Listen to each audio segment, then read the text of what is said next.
The landmark case between the SEC and Ripple Labs is well into the 12th round, with the closing bell only seconds away. It's been a long, drawn-out fight with plenty of twists and turns, and it's the SEC who's taken the most damage by far.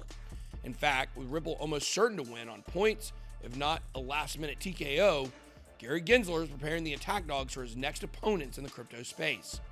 And with Ripple likely to have the case in the rearview mirror any day now, XRP holders are getting excited for the next leg up. Today, we'll be looking at what this regulatory FUD means for crypto and DeFi as a whole, as well as diving into some huge developments coming for XRP. Let's get it. Welcome to BitBoy Crypto, home of the BitSquad, the largest and greatest crypto community in all the interwebs. My name is Ben. Every day on this channel, I show you how to make money in crypto. If you like money in crypto, please be sure to hit that subscribe button and smash that like. In this video, we take a look at some explosive news for XRP. Ripple just turned up the heat last week with a sneaky counterpunch, a motion compelling the SEC to produce information about their employees' crypto holdings, namely Bitcoin, Ethereum, and of course, XRP. Why is it such a killer move? Because it's illegal for anyone in the SEC to trade securities, which makes sense. I mean, that would be an obvious case of insider trading. So if the SEC believes it to be a security, then it's a big no-no for anyone on the inside to dabble in XRP. Well, they've got a serious headache on their hands. It turns out their own staff were permitted to trade it as late as March 9, 2019, possibly thereafter.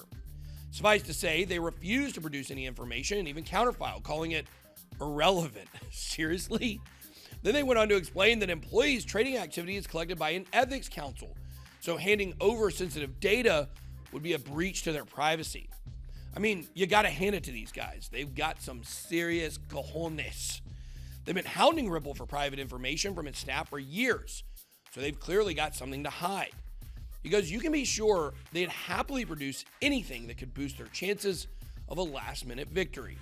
In the meantime, the ball is in their court after Ripple's lawyers filed a motion compelling them to improve their answers to a series of questions. This is last round stuff, basically asking the SEC to lay out their case in writing and under oath about the application of securities law in relation to XRP.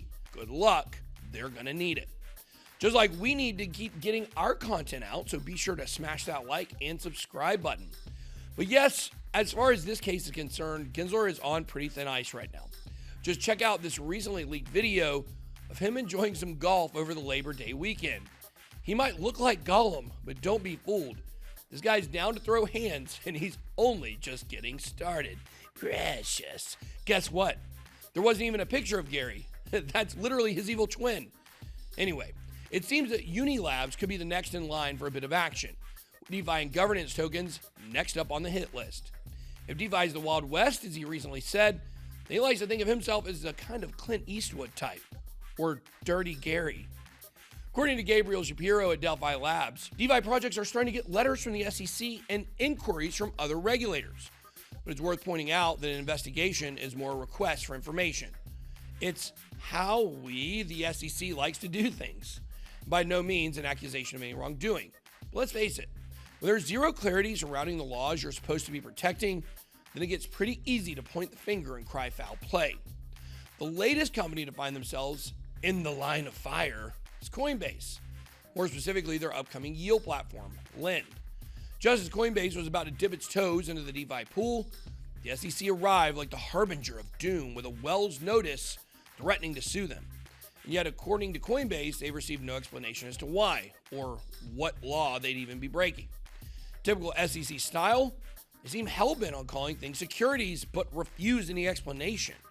In response, Coinbase CEO Brian Armstrong posted it on Twitter, calling out the SEC's sketchy behavior.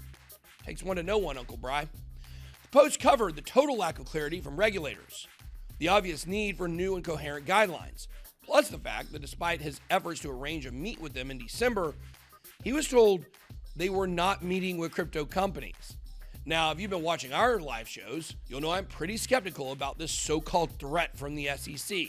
The connections between Gensler, Coinbase, and the digital currency group are shady to say the least. This could be a kind of stage FUD or political theater, potential warning sign to companies like BlockFi and Celsius. In other words, I'd be pretty surprised to see this escalate in any serious way.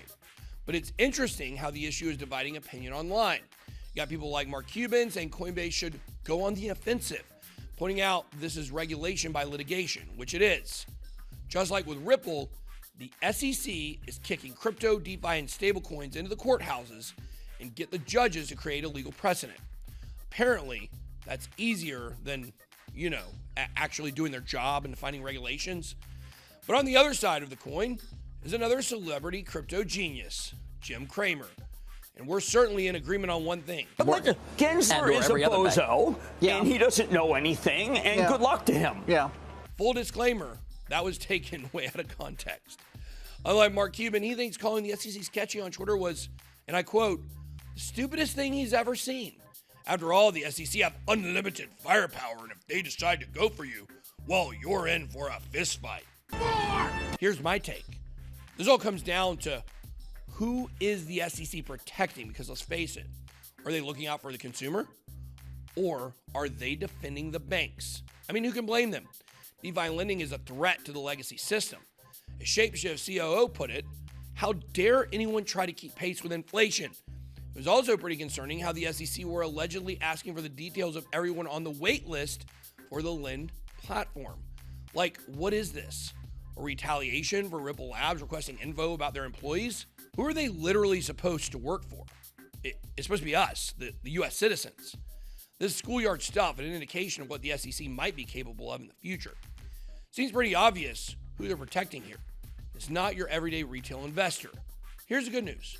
Crypto is decentralized. So although we don't have a lobby like the ones banks do, we don't need one. Our community is so much bigger. And together, we're just as powerful, if not more. The more crypto fights, the stronger it gets. With the SEC showing its hand and proving how corrupt it is, at least we know what we're up against. Okay, so with Dirty Gary moving on from the Ripple case he's about to lose, what's next for XRP? With the lawsuit done, we should see some face-melting moves. In the meantime, though, XRP took a decent hit this week when IMF decided to tank Bitcoin. In fact, it suffered worse than a lot of other alts. Ouch. Not a headline you want to see unless you are buying the dip.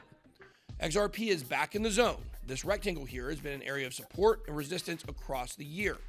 The XRP army knows exactly what they're investing in and why they're so bullish on the long-term potential. I mean, they withstood a super testing period with all the litigation. And it's only strengthened their belief. Why? Because they know that while the legal fight was dominating the headlines, Ripple was making serious headway behind the scenes. Check it out. Now, this has been in the works since at least 2018, but it's a major play for Ripple and XRP. Back in 2019, word got out on the XRP forums that Australia-based Identity were partnering with Trace Financial to update MT Standards ISO 20022 integration. It's a big deal in fintech, the next global standard for payments messaging. And in the coming years, banks will have to migrate from legacy MT financial messaging to this new standard, all taking place on the Swift global network. According to Identify's website, how banks manage the transition depends on legacy systems' ability to maintain data integrity as it moves between formats. And they're expecting to help over 11,000 banks make the move. Well, guess whose technology could be at the very heart of this migration? Exactly. Identify has been filing patents since 2018, but just added a new updated version of the US patent just a few weeks ago. While I'm not going to pretend to understand these insanely complicated charts, what's important is the settlement layer that could underpin it all, Ripple. Now, this is complex, technical stuff, but you don't need to be a genius to see the bigger picture. Namely, that Ripple and XRP are being set up as the global settlement layer within the legacy system. We're talking lightning fast, frictionless, borderless payments from legacy finance. It's a big deal.